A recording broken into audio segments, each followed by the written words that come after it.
SIR ইস্যুতে ক্রমেই বাড়ছে আন্দোলনের ঝাঁজ। চূড়ান্ত ভোটার তালিকা থেকে বাদ পড়েছে 63.5 লক্ষ ভোটারের নাম। প্রতিবাদে ধর্মতলার মেট্রো চ্যানেলে ধর্নায় বসেছেন মুখ্যমন্ত্রী মমতা বন্দ্যোপাধ্যায়। অন্যদিকে পথে বিএলও অধিকার রক্ষা কমিটির সদস্যরা।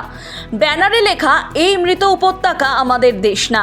সিইও দপ্তরের সামনে থেকে শুরু হয় বিএলওদের মিছিল।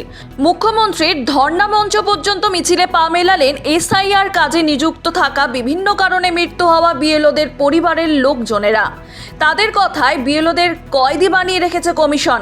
কোনো নিয়ম নীতির তোয়াক্কা না করে বংশ পরম্পরায় এদেশের বসবাসকারীদের নাম বাদ দেওয়া হয়েছে। নির্বাচন কমিশনের বিরুদ্ধে চক্রান্তের অভিযোগ আন্দোলনকারীদের। এর আগেও সিইও দপ্তরের সামনে লাগাতার বিক্ষোভ করেছেন বিএলওরা। তাদের অভিযোগ, একের পর এক বিএলওদের মৃত্যুর দায় কমিশন কিছুতেই এড়াতে পারে না।